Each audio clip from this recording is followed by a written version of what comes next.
Does he live on Mega Road, does he? Right. But he's the one that's... Just yet. What just said? Oh, seconds. Yeah. Yeah, When talk about the... smell of pond. Yeah.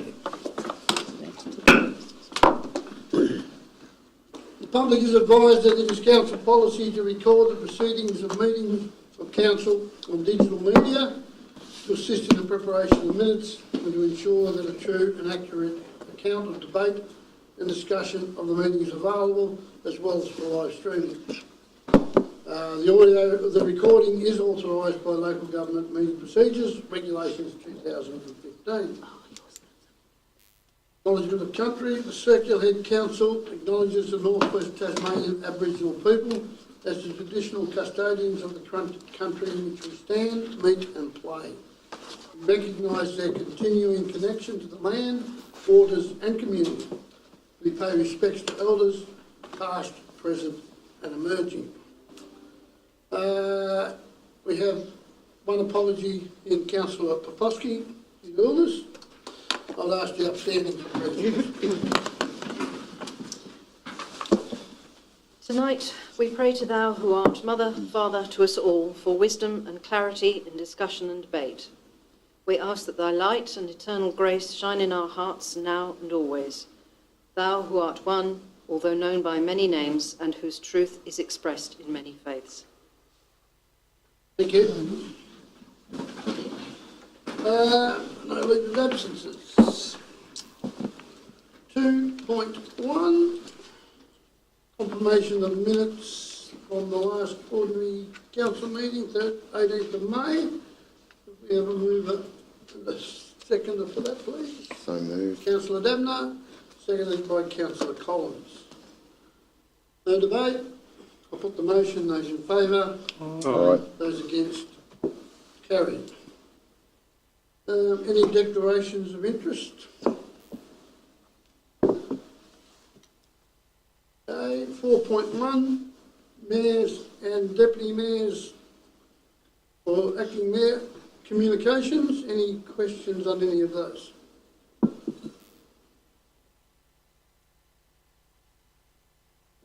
No reports by delegates and the workshop. Just on the Grumpy Goat one, 24th of 5th. Is there going to be any resolution to... Stand up. Sorry. Is there any leeway to what they can do, or as far as carry on there in the short term till something worked out at all? Or? Short term, yeah, There is. but very short. There are a number of outstanding issues that have been in discussion with them. Right. Yep. And there's some other discussions going on as well. Okay, any further questions on them? If not, could I have a mover and seconder that those can communications be accepted, please? Thanks, Councillor Flowers. Seconded, Deputy Mayor. Put the motion. Those in favour? All right. Those against? Carried. No public. Nothing. Notification of council workshops, I think. I need to do that separate. Yeah. I'll go back. No, And no, then, sorry, the council workshops as well. Can I have a move and second on those? So moved. Thanks, Councillor Hines. Seconded, Councillor Dabner. The motion, those in favour? Aye. Against? Carried. We've got no questions received or statements from the public in writing, and none here, obviously. No planning matters. Councillor 7.3, we're up to then. Councillors' questions without notice. Councillor Holdaker. Thank you, Mr Mayor. I bring to your attention, and this part, the first part of this is not really ours. I understand that if you're walking stock on a highway, the sealed road, they must have permit to be able to do that, and that's happening every day at Redpa. Now that has to be, police have to give that permit. Now whether they've got that or not, I am unaware of at this stage. The other part to my question is that they are then using Checkers Road every day and making quite a mess on Checkers Road. My understanding is under the Stock Act, you've got to go to the shortest route. Now, they lease a block up that might say it's their shortest route, but they're making a mess on the road. They have to have somebody in front and behind, I understand that, but if you're using it every day, does that then become a laneway that they're using for their convenience? We'll have to take that on notice, Councillor Odaker, thank you. I honestly don't know the answer, so we'll take that on notice and come back. Yep, look into that. Thank you. Councillor Flowers? Yeah, also, I just want to query, like Councillor Odaker said, is crossing the road with your cattle, you don't need a permit? Take that on notice too, if I can, Councillor Flowers. I think if you're just crossing a road from one paddock to another, you are obliged to clean up. Yep. But I don't think you need a permit, but I will check that for you. Yep. No, that's just that I do it myself and Yep. umpteen others do it as well. Yeah. Okay, thank you. Thanks. Any further questions without notice? Not, we'll move forward, thank you. Now, notice of motion, Councillor Poski's notice of motion.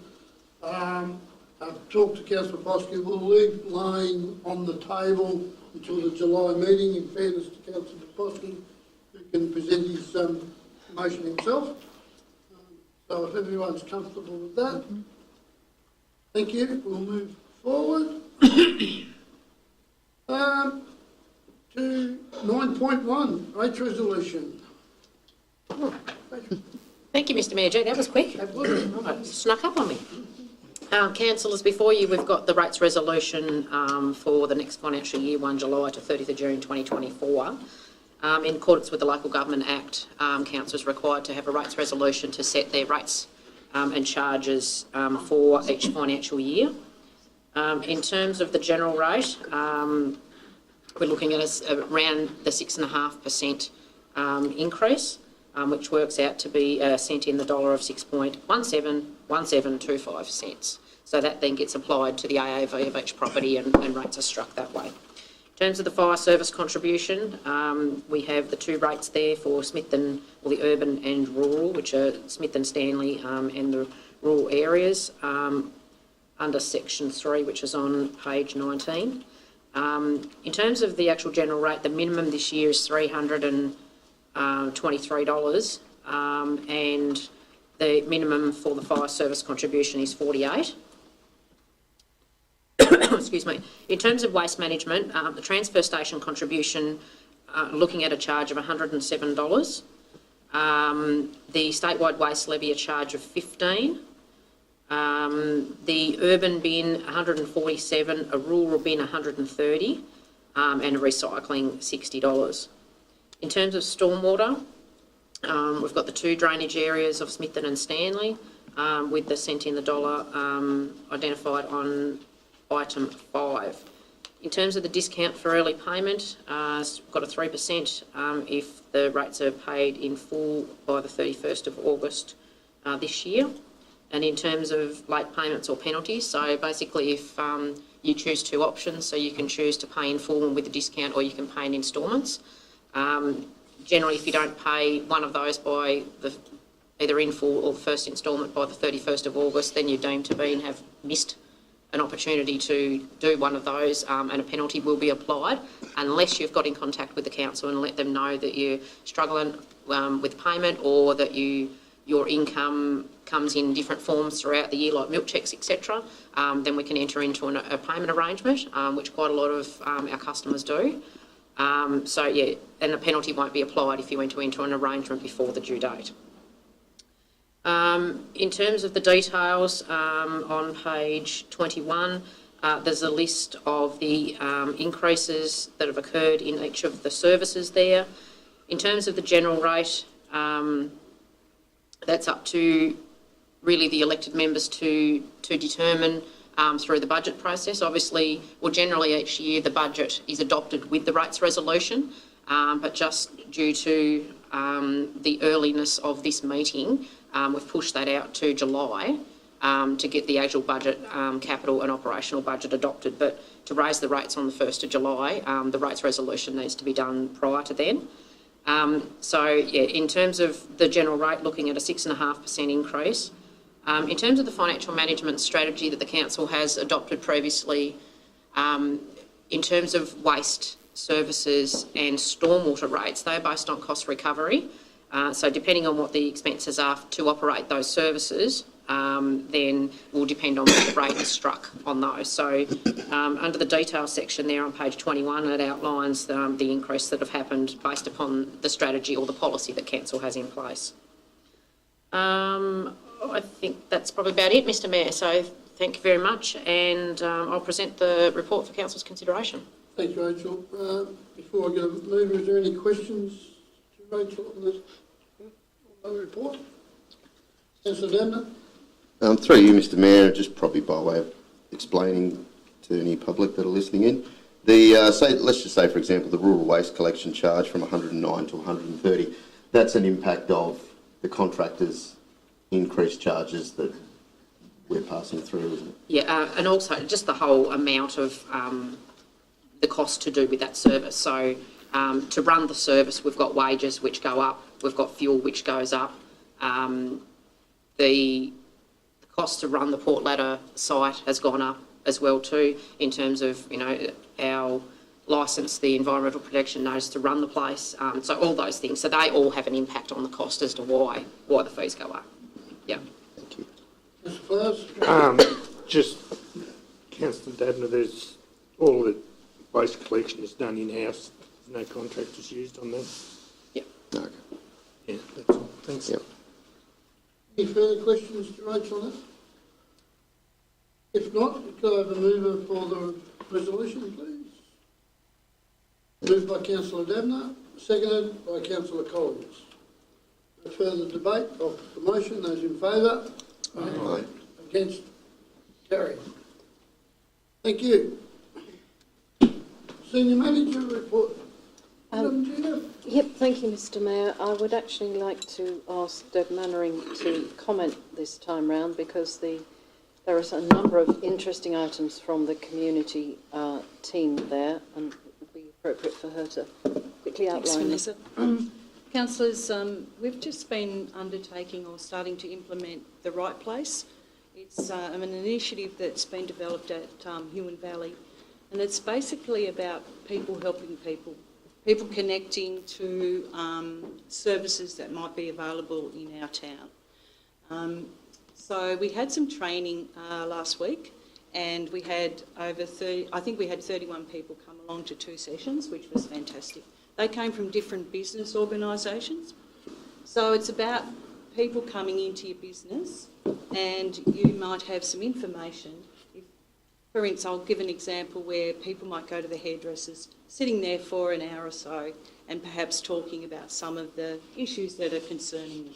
So the hairdresser, for instance, might say, well, look, have you thought about connecting with such and such, a service that's available in our community? So we've been undertaking this training. So it's also upskilling everyone in businesses that are aware of how many services are available in our community, and doing that so we connect and we're helping one another. So it's a really great initiative. We hope it's going to be taken on board successfully. We will be running some more training opportunities, probably after hours, so more people can come that aren't able to attend during the day, and then we'll be doing a launch of that in July. So we think this is a fantastic opportunity to improve the health and well-being of everyone. So that's great. So happy with that if you are. Thank you. Thank you. Okay, before, is there any questions to either the General Manager or to Deb on the report? Councillor Pilkington? Deb, how is it working down in the Huon Valley? The Huon Valley, when they originally set it up, they've found that it's been a terrific opportunity. And so since then, it has been taken up by the state government. So now it's a state government initiative as well. So, yeah, so it's got some really good runs on the board. My understanding is that Circular Head will be the first place on the North West Coast to implement the project. So, and it fits really well with our Health and Wellbeing Collective as well, with all our initiatives that we're undertaking. Thanks. Further question, Councillor Ryan? I think we're dealing with the Yak one as well, are we? Yeah, if right. I can certainly answer that. Yep. A question on the youth taxi, page 31, I think it is.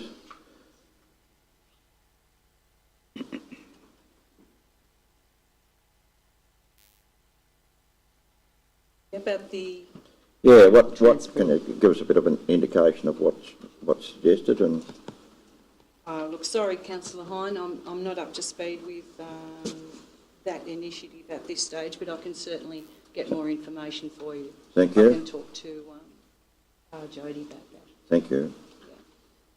I know they have discussed some opportunities for, you know, the youth transport and things like that, yeah.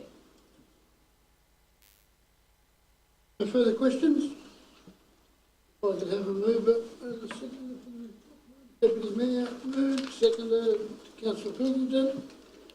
I put the motion, those in favour? Aye. Against? Carried. Financial report. Thanks again, Mr Mayor. Councillors, before you, we've got the financial report for the period ended 31st of May 2023. Received one application for first homeowners grant, acknowledging 6 in total for the year. In terms of the comprehensive income statement of profit and loss, we're currently sitting at a $1.2 million loss compared to an annual budgeted loss at the end of June of $450,000. So lots of obviously balance day adjustments and things to come through in June to see where we finally end up. In terms of the statement of financial position, we've got current community equity of 247 million. In terms of the statement of cash flows, we've got a cash at the end of the period of 15.8 million, which a bunch of that is spread over various lengths of term deposits and at call accounts, which are listed below. In terms of receivables, we've got 0.84% of rates outstanding.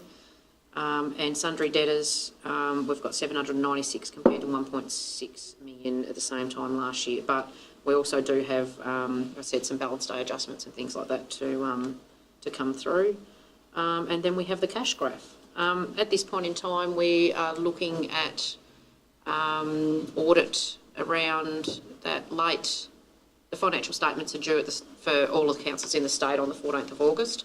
So we really have 6 weeks after 1 July to get those statements prepared, and we're looking at the audit in late August at this point in time, late August, early September. So hopefully by the end of September we'll have our, fingers crossed, we'll have our statements signed off. So I'll present the report for Council's consideration, Mr Mayor. Thanks, Rachel.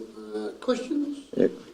Question on page 36, I think it is. A grant situation year to date is 1.293 million compared to budget of 3.765. Is that? Do I understand that correctly? And yeah, through you, Mr Mayor.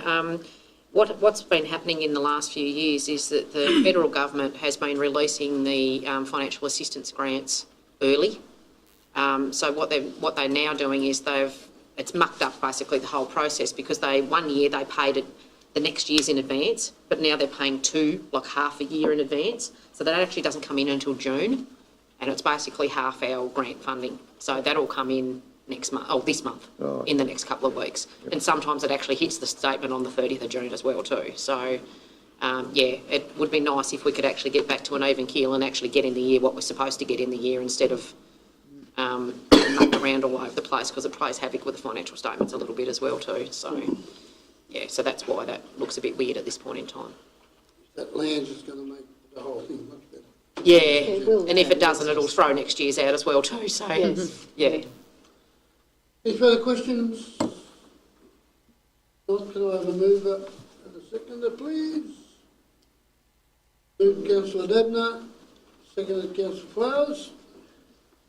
Motion, those in favour? Aye. Aye. Against, carried. Urban stormwater, we've got Daniel to flip the report.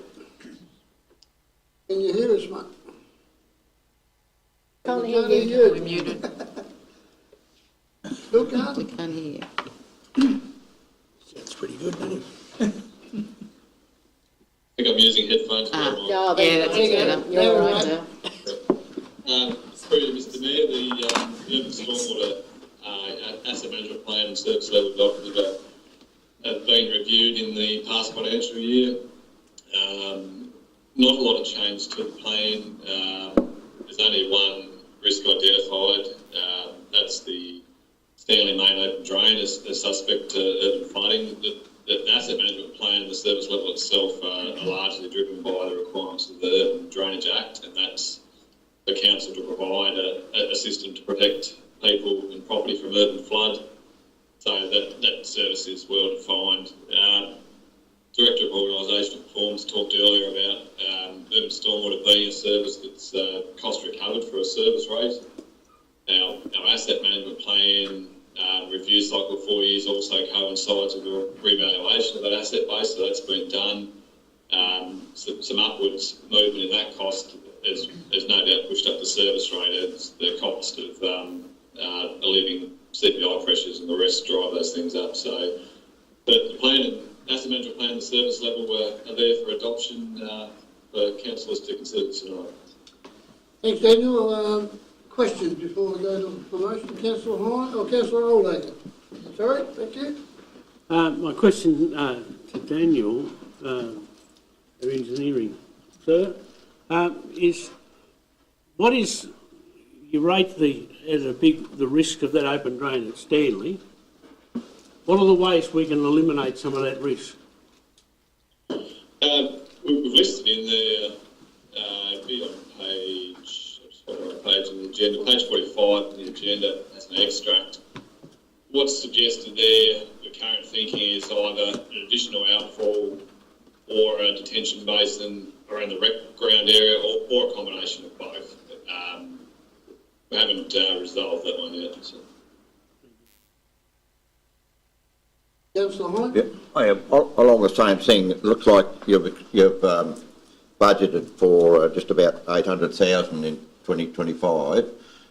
So can you explain a bit more what you've got in mind?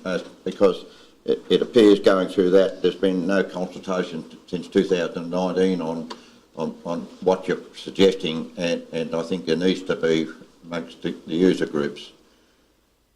Yeah, well, I guess given the forecast, it's a couple of financial years out. It's there so we avoid financial shocks to the councils. We are a long way from resolving what the project and fix will be. But with another financial year to come, that work would happen ahead of that budget. If it's not resolved, like any item in an asset management plan, it's a forecast. It's at the will of the council in any financial year whether they wish to adopt that or not. So. Thank you. Any further questions, Daniel, on? If not, could I have a mover and a second report be accepted? So moved. Thanks, Councillor Oldacre. Second, the Deputy Mayor. I'll put the motion. Those in favour? Aye. Against, carried. Thanks, Daniel, and I think strategic asset, that's you too, Daniel? Thank you. It is. Yep, through Mr Mayor. So annually we update the strategic asset management plan. So that contains inputs from all of the individual asset management plans. It's largely been updated this year to incorporate updates from the stormwater asset management plan just adopted. Another thing to note within that though is periodically we'll do an asset maturity assessment of the organisation and its practices based on a range of categories. That's on page 127 of the agenda.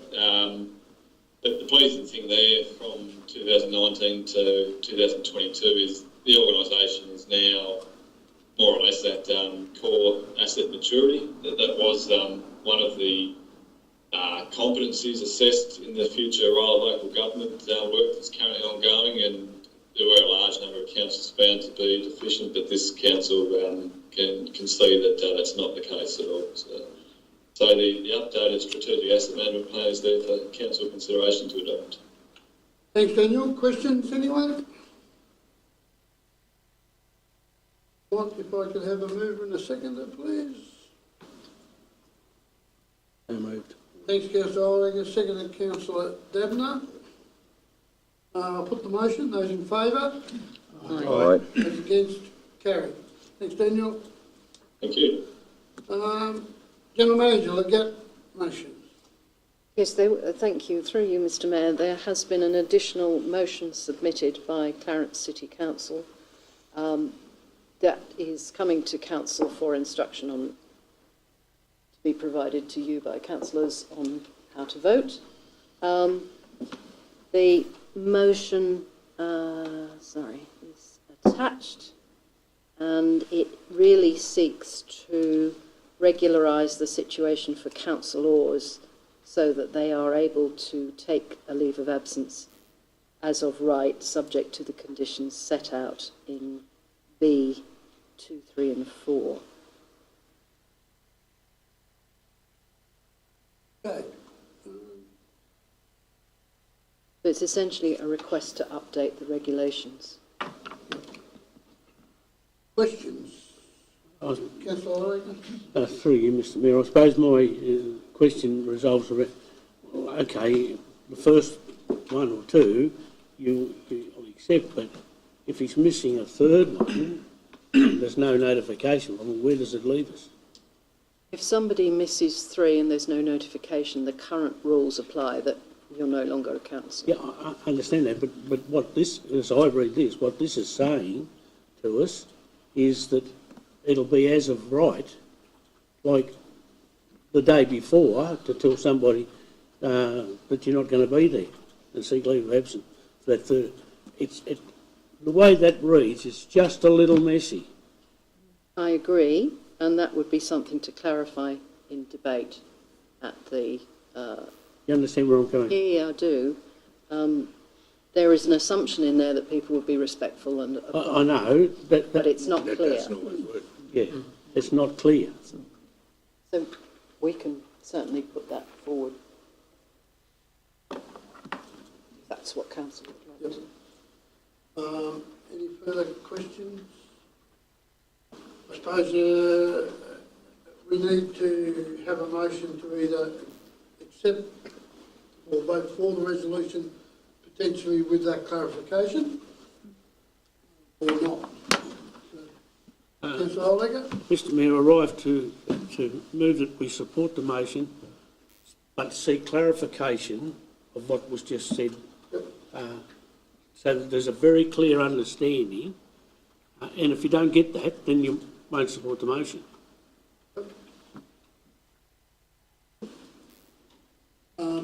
Is there a seconder to that? Councillor Pilkington?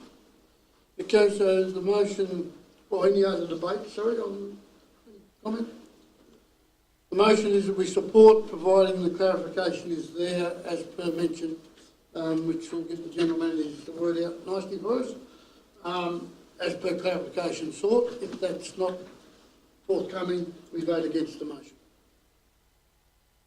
Everyone good? I'll put the motion. Those in favour? Aye.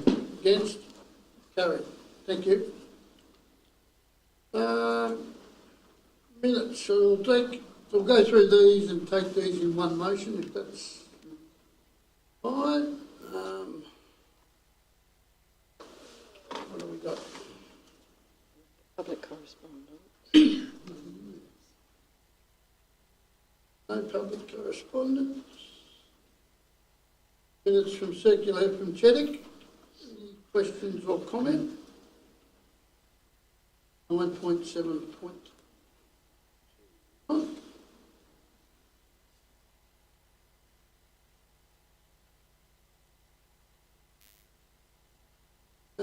And we've got the Stanley Town Hall Committee.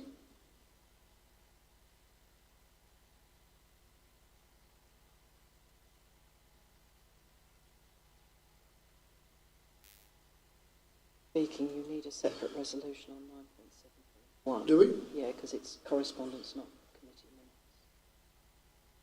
minutes. To note the public correspondence. Even if there's no. Sorry, right. Thanks, General Manager. Note that there's been no. So can we have a motion just to note that there's no public correspondence? Thanks, Councillor Hine. Second, Deputy Mayor. Put the motion. Those in favour? Aye. Against, carried. Thanks, Vanessa, for that. So, and the swirl report there. So, any questions on any of, from within any of those? Or comments?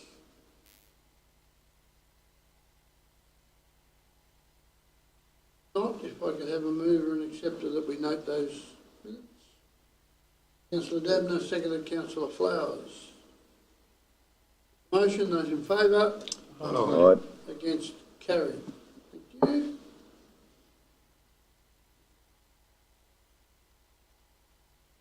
Okay, so now I need council resolved by absolute majority go into a closed meeting to consider the following matters. So moved. Thanks, Councillor Oldacre. Seconded Councillor Collins. Put the motion. Those in favour? Aye. Against, carried. No, you need a Close second the one. meeting to the public. Oh, second one? Yeah, So yeah, now I need 11, yeah. Oh, yeah, sorry. Now to move a motion that, again by absolute majority, that we close the meeting. Public, Councillor Hine again, Councillor Oldacre. Put the motion, those in favour. Aye. Against, carried.